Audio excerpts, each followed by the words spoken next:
ప్రజలాడిన అందరికి వందనాలండి.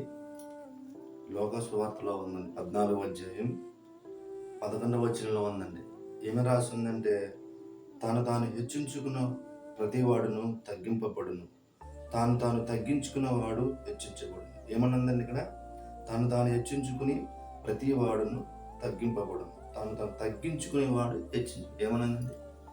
హెచ్చించుకుంటూ మనం ఇప్పుడు హెచ్చించుకుంటారు. ధనం చూసి, బలం చూసి, వెనకాల జనాన్ని చూసి హెచ్చించుకుంటారు. లోకతీరు అలా ఉంది కదండి.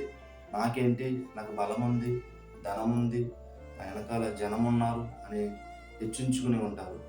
తగ్గించే రోజు వస్తుందండి. మనం ఎప్పుడు ఎరవేయకూడదు.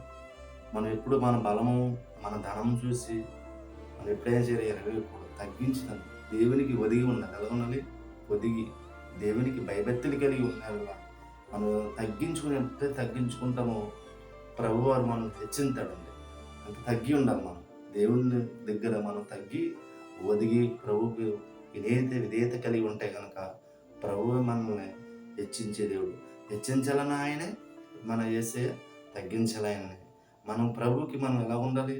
తగ్గించుకునే వారిగా ఉండాలి.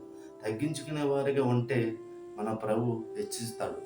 అలాగనే యేసేపు గారు చూడండి, యేసేపుకి ఎన్నో శ్రమలు అయినా కానీ ఆయన ఒక మాట కూడా మాట్లాడాల, తగ్గించుకునే ఉన్నాడు. తగ్గించుకుని ప్రభు మీద ఆధారపడినప్పుడు యేసేపు గారు ఆయనకి ఎంత ఘనత హెచ్చించబడ్డాడు.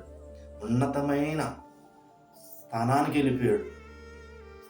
వెళ్ళిపోయి కురువు కాలంలో అనేక మందికి ఆయన ఆహారం పెట్టే వ్యక్తిగా దేవుడు చేశాడు. అలాగే మనం తగ్గించుకుని ఉంటే, ప్రభు యందు విశ్వాసం తగ్గించుకుని ఒదిగి ఉంటే దేవుడికి మన ప్రభు మనల్ని హెచ్చిస్తాడని ఈ వాక్యం ద్వారా నేను తెలియపరుస్తాను.